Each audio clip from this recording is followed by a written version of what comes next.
Hello everyone, I'm here in Masindi in Uganda, pretty close to the border of Congo. I'm here for a little bit, and I'm going soon to the communities of the Abu Yadaya to prepare them for Pesach. So I figured right before that we'll do a little class, not exactly on schedule, just due to logistics and internet. This will be sent a little bit later, but nonetheless, we will still continue the learning of the Amida. So, last time we did Vilam al Shanim and Al Tzadikim and talked about our connection to good and staying away from evil.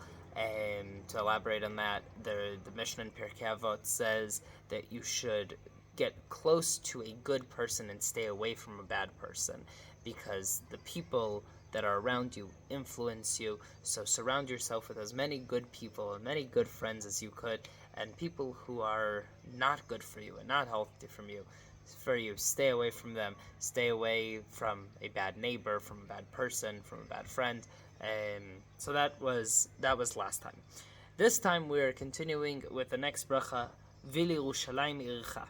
Now, this is one that actually has a beautiful song. I would have liked to do this with a guitar, but nonetheless. ולירושלים עירך הוי ברחמים תשוב ותשכון בתוכה כאשר דיברת ובנה אותה בקרוב בימינו בניין עולם וכיסא דוד עבדך אוי מהרה לתוכה תכין וכיסא דוד עבדך אוי מהרה לתוכה תכין. And it repeats itself over and over again. This is a tune by Rav Shlomo Carlebach. ולירושלים עירך, and to Yerushalayim, your city, ברחמים תשוב, you should return to it with mercy. ותשכון בתוכה, and you should לשכון, you should live there, you should be there, you should be present there. כאשר דיברת, like you promised. And the promise is v'shachanti betocham, and I will be amongst them. Uvanu li mikdash v'shachanti betocham. Uvne ota bekarov biyamenu binyan olam, and you should build it soon. Biyamenu, in our lifetime, right? We always pray that these things should happen, but we're saying in our lifetime, binyan olam, a building that should last forever. V'chiseh David, and the king, the chair of David, in other words, the kingdom, Avdecha, your servant, Mehera letocha tachin, you should institute it back soon. Baruch ata Hashem, bless you Hashem, Bonei Yerushalayim, the builder of Yerushalayim. So, the prayer that we're asking for over here is part of the Geula. So up until now, we've had things that are, I need health, I need parnasa, I need forgiveness, I need I need tshuva, I need all of these things. This is what I need. Now let's go bigger. Let's go deeper. Let's go for all generations, for all history. What should we do? Let's go back to Yerushalayim. Let's go back to to Yerushalayim, the built Yerushalayim. This goes on with other prayers that we say, and we're going to say on Leila Seder, and we say this in the end of Yom Kippur, L'shana haba b'Yerushalayim habnuya, for next year in Yerushalayim, next year in the built Yerushalayim. This is the prayer, this is the tefillah that we keep on saying and we keep on repeating, and we say, Hashem, next year, everything that we're doing next year in Yerushalayim. So there's 613 mitzvot, 613 commandments that we have. We're starting the book of Vayikra now. A lot of the mitzvahs are in the book of Vayikra that have to do with Mishkan, that have to do later on with Bet HaMikdash. A lot of these mitzvot we can't actually do. So, what does Judaism look like now versus what it used to look like? It's so hard for us to grasp this, because over a third of the mitzvahs we can't do just because the Bet HaMikdash is not built. And for those of us who are currently living outside of Israel, there's so many mitzvot that we can't do because we're not in Israel, right? So if we say, oh, there's 613 mitzvot, how many can you not do because you're a man or you're a woman? How many can you not do because you're a Kohen, a Levi, or a Israel? How many can you not do because of one thing or another? But the biggest factor of them all is how many can you not do because we don't have a Bet HaMikdash, because we don't have a built Yerushalayim, because we don't have Am Yisrael and Eretz Yisrael in the way that we're supposed to be. You know, there's a story when the Ethiopian Jews came to Israel after so long of wanting to come, and they finally make it to Israel, and there's a tour guide who takes them around, and he shows them all around Yerushalayim. He takes them to the shuk, to the market, and he takes them to the kotel, and he takes them to everything that you can possibly want to see. And after they're finished, the kesim, the rabbis of the Ethiopian community say, and when do we get to go see Yerushalayim? This is what do you mean? I just showed you Yerushalayim. Like, this is something that every Jew's been waiting for 2,000 years of exile. What do you mean, where's Yerushalayim? They say, no, where's like Bet HaMikdash? Where is Yerushalayim that we've been dreaming about and talking about? And he says, you've not heard that the temple was destroyed 2,000 years ago? And they tore their shirts. What you do when you're in mourning, you tear kriya, and they just started to cry, and they said, we did not know, right? They were completely disconnected. But that is the cry of Uli Yerushalayim iricha berechamim tashuv, Hashem, return back to Yerushalayim. It's not that we're not grateful for what we have, and we need to remember to thank Hashem every single time for everything that we have, every amazing thing that we're zoche, that Israel is finally under Jewish rule, and that we're zoche that Jews can live in Yerushalayim. But is that it? What happened to Hashem's house? It's like we kind of fell asleep, like at a certain point, and we forgot that Hashem's house is not yet built. That there's the Rock of the Dome, and the Muslims are ruling on our holiest site, and we are praying at the Kotel as if that's something that we should be saying thank you to them for, that our holiest site is being desecrated. Like, what happened to Makom HaMikdash? Uli Yerushalayim iricha berechamim tashuv. Hashem, return back to your place in Yerushalayim. And when we return again, there's a tefillah of Rosh Chodesh, of return again. V'hashev kohanim la'avodatam u'leviim l'shiram u'lezimram v'hashev Yisraelin vehem. And in English, it's return the kohanim to their work in the Bet HaMikdash, and the Leviim to their singing and to their work, and bring Am Yisrael back with their prophets and everything that Am Yisrael had. And Rav Shlomo Karlebach made a song out of it, and he finishes with return again, right? Bring us back, right? Like, Hashem, we're back, but where are you, right? Like, you've brought us back, but where's your presence? And there's it's an unbelievable thing, because Yerushalayim is there and it's not there, right? On one hand, Yerushalayim is built.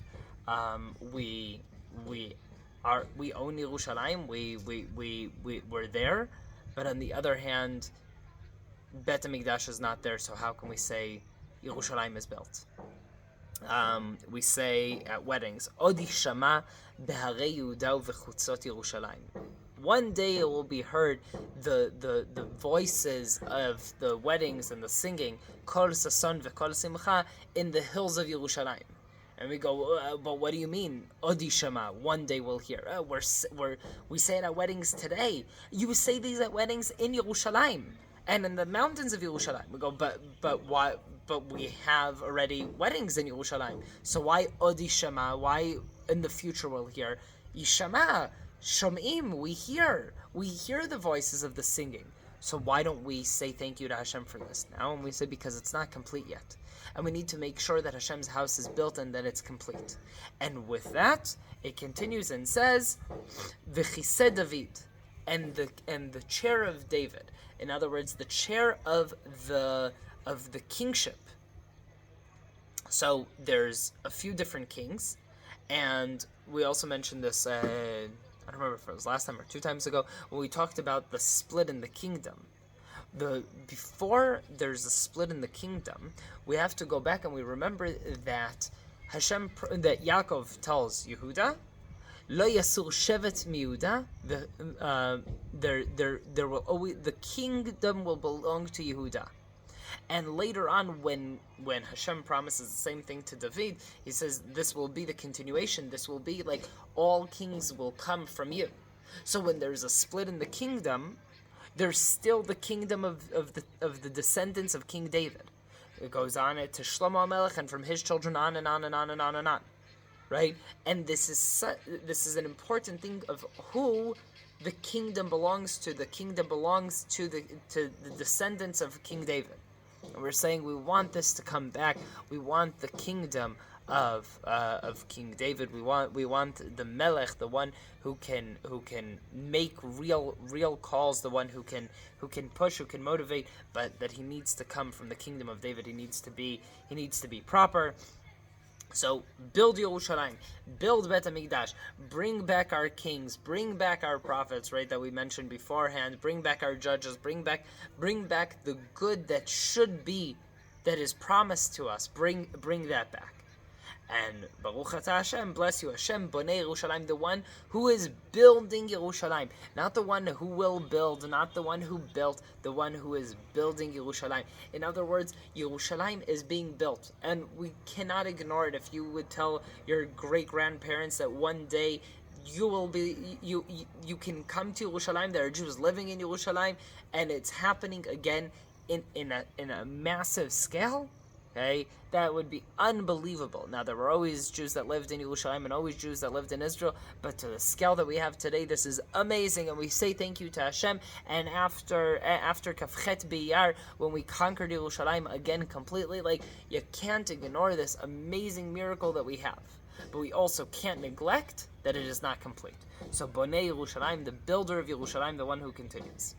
The second bracha connects immediately into this bracha, Et Tzemach David Avdecha. Et Tzemach David Avdecha Meherat Tatzmiach. The Tzemach, so Tzemach means plant, but it means something else also, and so we'll get to it soon. So the plant of David, Avdecha, your servant, Mehera Letocha Tachim. Meherat Tatzmiach. Sorry. Et Tzemach David Avdecha Meherat Tatzmiach. You should quickly grow. V'karno, and its horn, you should tarum bishuatecha, you should raise it with your salvation. Ki lishuatcha, because for your salvation, kivinu kol hayom u'mitzapim liyeshua, because we've been waiting here and for your salvation today, all day, kol hayom, all day, every day, u'mitzapim liyeshua, and we're waiting for redemption. Baruch Atah Hashem, bless you Hashem, matzmiach Keren Yeshua, the one who plants and raises the horn of redemption. Okay, so let's break this up. First of all, Et Tzemach David. Tzemach is one of the names of Mashiach. So there's a few different places in the Gemara where it discusses the name of Mashiach. Some say Yinon, some say Eliyah, some say Tzemach. There are a few different opinions to this idea of what the name of Mashiach is. But one of these names is one of the names that has the option is Tzemach. So Et Tzemach, which means the plant, what grows. Et Tzemach David, what grows from David, Avdecha. So David Avdecha, sorry. David Avdecha, David your servant. So David HaMelech refers to himself. Ani Avdecha, I am your servant. Ben Amatecha, right? So even our greatest king, we always refer to him as Hashem's servant because we are all Hashem's servants. But David HaMelech acknowledges it in such a way that it's amazing because think of what it means to be a king. The immense power that you have, and acknowledging and realizing it's from Hashem. Ani avdecha. I am your slave, I am your servant, right? So, etzemach David avdecha, the plant, the Mashiach from David avdecha, me'erat atzmiach, you should grow it quickly. So, who is Mashiach? Where does he come from? A few different ideas. I very much like Rav Kook's idea, the first chief rabbi of Israel, who says like this. He says, in every generation, there's born the neshama of Mashiach, and that is yet to. Rav Kook's opinion says, in every single person, there's the potential of being the neshama of Mashiach. Now, the person needs to be from a descendant of King David, right? A male from the descendant of King David, but in every person there's the potential for Mashiach, which means there's this potential for greatness. Moshe Rabbeinu was not born Moshe Rabbeinu, he grows into Moshe Rabbeinu. The Mashiach is grown, not born. Another opinion says in every generation, Mashiach's neshama is born, and if the generation is worthy, then he reveals itself. So the last great rabbi that there was a discussion about him being Mashiach was the Lubavitcher Rebbe, Zecher Tzadik V'Kadosh Livracha, that there was a lot of talk around the fact that he has the potential to be Mashiach, that like he was a rabbi that the world agreed on, and it was unbelievable, and he's a descendant from King David, and all of these things. But we weren't worthy as a generation. We were not worthy as a generation, so he died, never actually fulfilling that potential of being Mashiach, but that is our fault, not his. This caused a lot of problems in Chabad because so many people had hopes and dreams that he was Mashiach and that this was the end of the exile, the end of all of our suffering. And then he died, so some Chabad continued to believe that he's alive and that he's Mashiach, and this is a very, very, very big problem in Judaism. And this is not the first time that this has happened. It has happened with Christianity. It has happened in the time of Bar Kochva. It has happened. So Bar Kochva, Rabbi Akiva, his rabbi, got up and said, "Hine Melech HaMashiach," right? Like, here is the Mashiach. And when he died, then Rabbi Akiva was devastated, and there were those who said, "But he was promised us as Mashiach, and he died," right? So Mashiach doesn't die, and this ushers in something incredible. There were other people that people said, "Oh, they're Mashiach," like Shabtai Tzvi. There was someone in Egypt. This has happened a lot over time, and when people basically hope and say, this can be the answer for all of our problems, but Mashiach is an answer for our problems if we make the change, if we do the work. Not someone's going to come and redeem us, or according to some opinions, maybe yes, if we've gone so far that we need redemption like this. So this is part of an deeper understanding of what Mashiach is and what happens in Yemot HaMashiach. I've heard an opinion that Mashiach is not a person, but rather a generation. The door of Mashiach, the generation of Mashiach, the days of Mashiach, which means a generation that comes together and makes a change and comes and does good and does the best that they could to make a real difference. And something that sticks with me very, very much is something I heard from a rabbi of mine about 10 years ago, who said, every generation, they say, oh, we're so far away from Hashem. You know, the generations before us, they got Matan Torah, they spoke to Hashem, Hashem spoke to them. We are so far away, we don't deserve Mashiach. And every generation, Hashem says, it's been so long, and they still want a relationship with me. They deserve Mashiach, right? So Hashem wants to bring Mashiach, and we want Mashiach to come.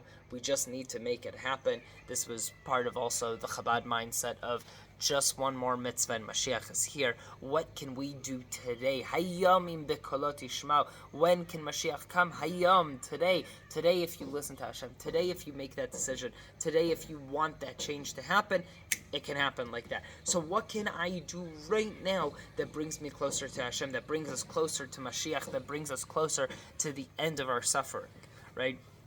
What mitzvah can I do? What little thing can I do to bring more light in the world, as opposed to diminishing that light? So this kind of mindset, the more we're in it, the better it is.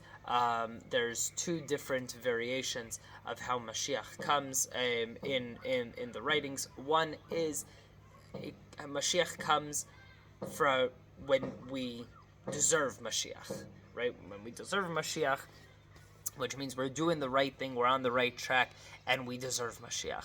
And the other one is Mashiach comes as the solution because we are so doomed. So we're about to go into Pesach, and if you read, it says that we're supposed to be enslaved in Egypt for 400 years, and practically we're only enslaved for 210 years. Only 210 years. But the question is, well, what happened? Why did we're not enslaved for longer?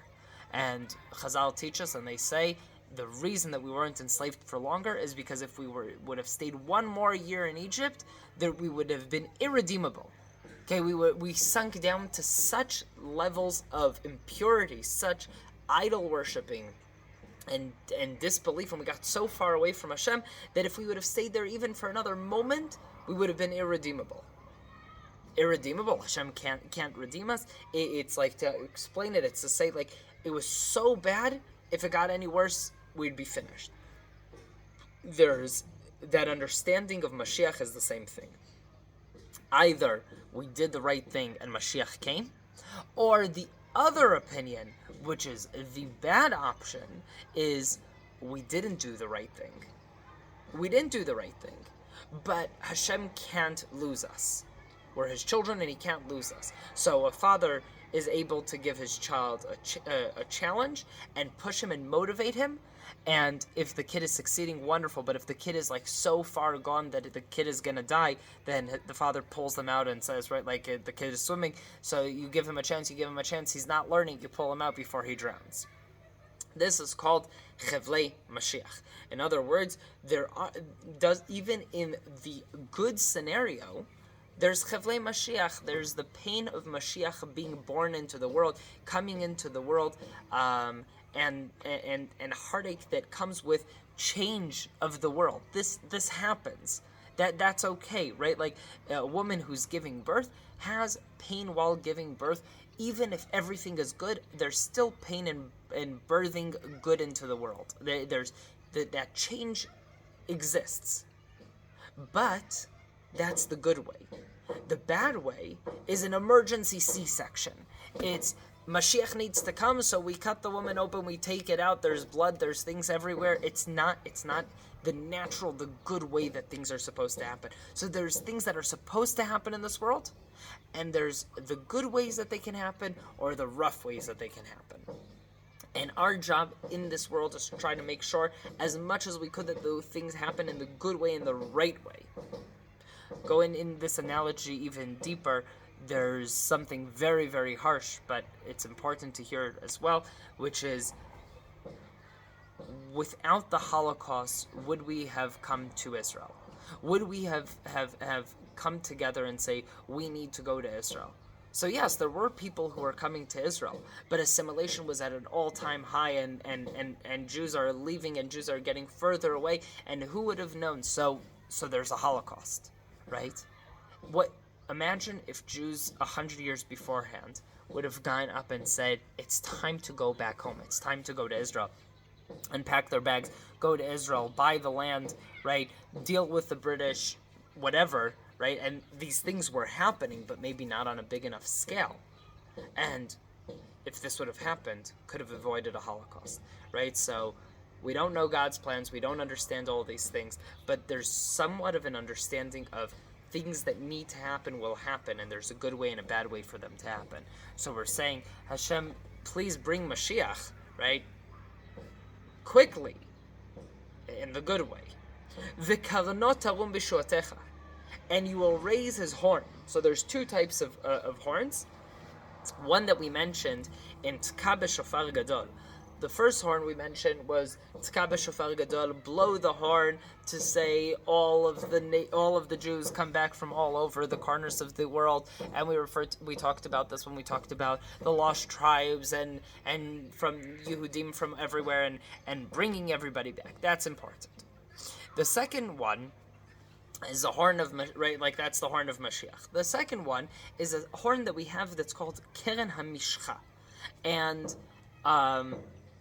it could be that it's talking about this. It could be that this is actually more connected to the previous one about the kingdom.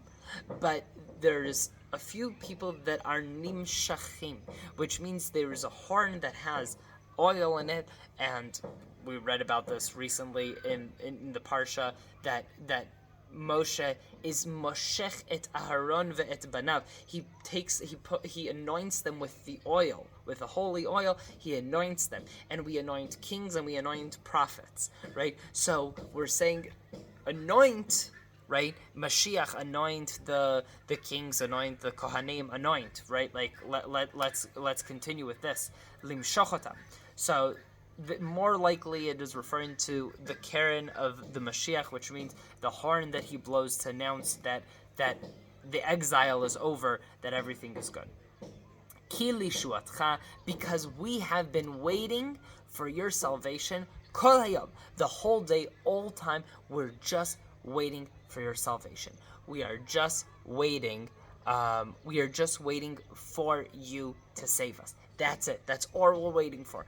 Day in and day out, that's all we're waiting for, is you to take us out of the misery that we've been in, to bring us back in this to the best kind of possibility.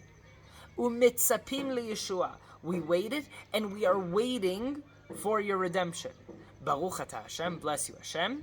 Matzmiach, the one who grows, the Keren Yeshua, the horn of the redemption. In other words, of the salvation. The one who helps us finish all of this.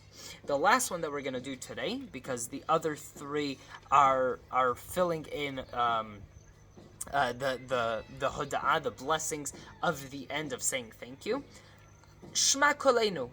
Here's the last prayer of something we are asking for, and it's Hashem, listen to our prayer. So Avarachaman, according to Sfarad and the Hasidic versions of things, Avarachaman, merciful Father, Shma kolenu, hear our prayer, hear our words. Hashem Elokeinu, God our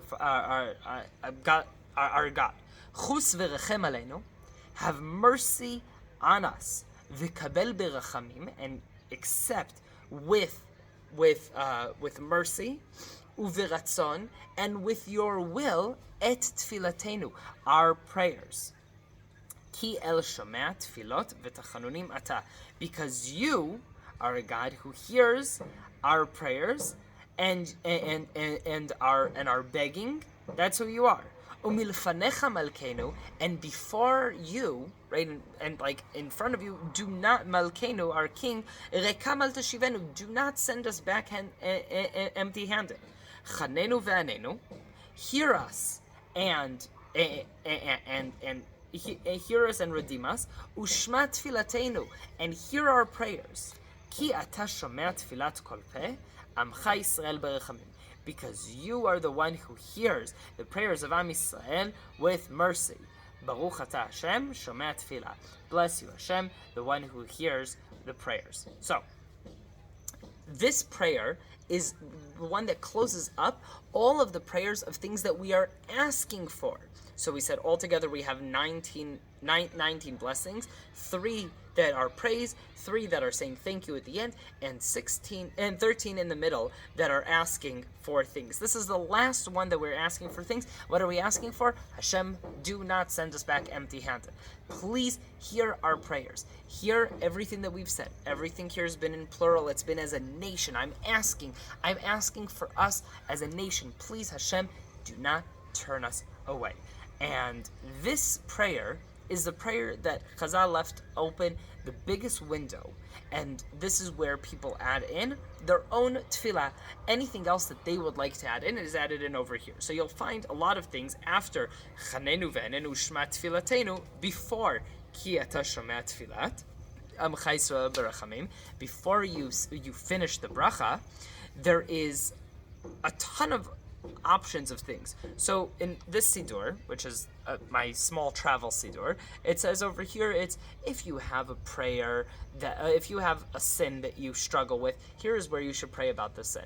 Here is a prayer if you are having a hard time with your livelihood. You're having a hard time with your work. You're not able to find a job. Please Hashem. Over here, if there is not enough rain in Israel, this is where we add this in, right? So there's a lot of things that are being pushed in over here, but the truth is, all of these are prayers that were added in afterwards, because this is the space that we talked about for all the other brachot, especially over here. It's if I have something to pray for, here is where I pray. I'm saying, please Hashem, don't send me away with empty-handed. Here is what I'm asking for.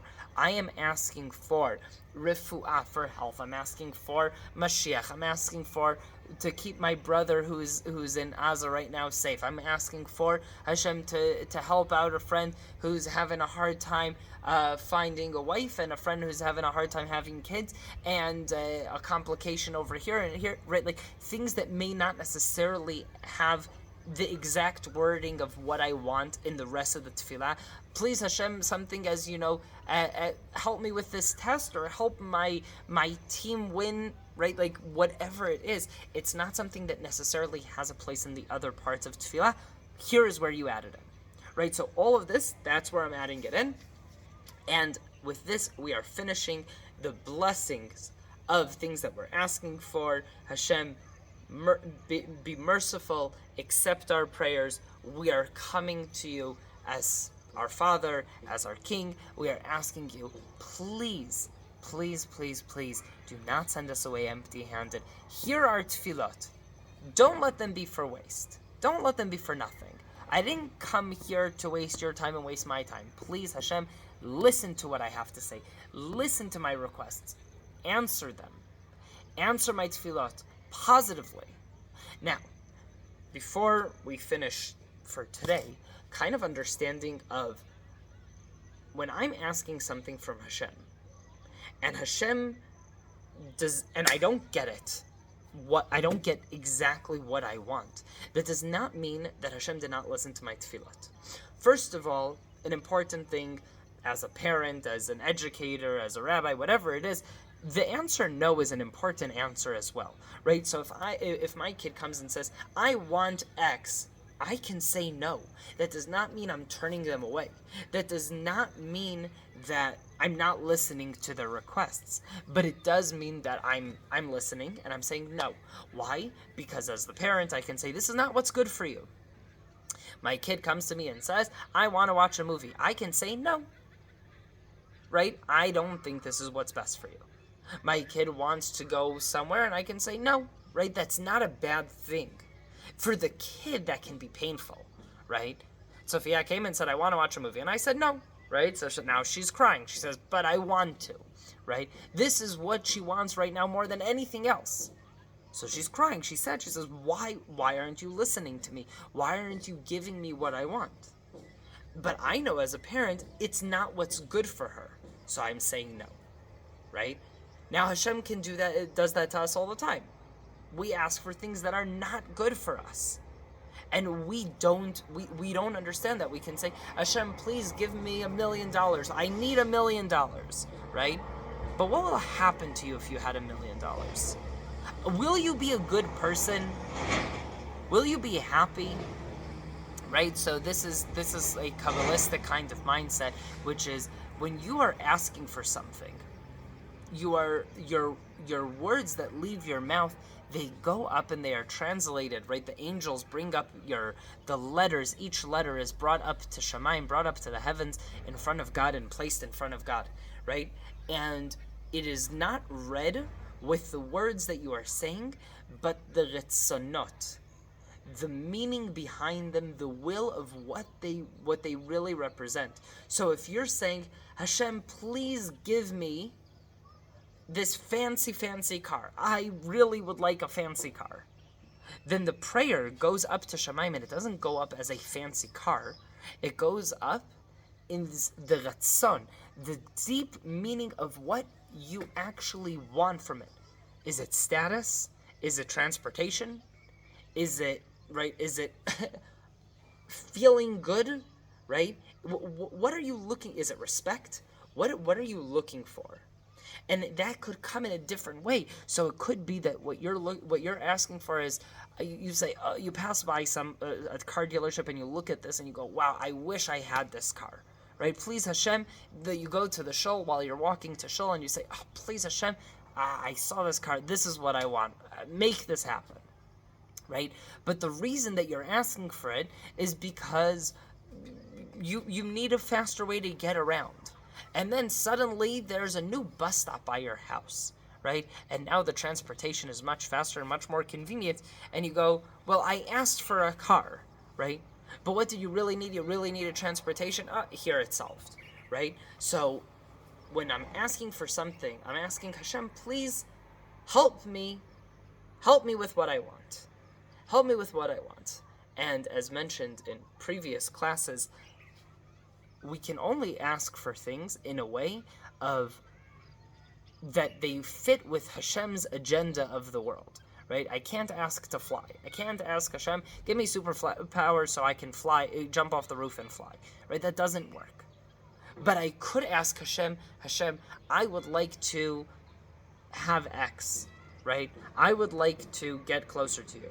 When I would go into a job interview, I would say, Hashem, please make sure that the thing that's supposed to happen will happen, right? If I'm supposed to get this job, please help me get this job. If I'm not supposed to get this job, please help me not get this job, right? If I get this job, it could be terrible for me, right? I don't know.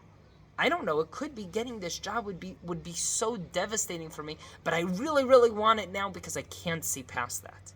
So I say, Hashem, please help me with whatever I need. Help that what's supposed to happen will happen. I will do my hishtadlut. I will do my part.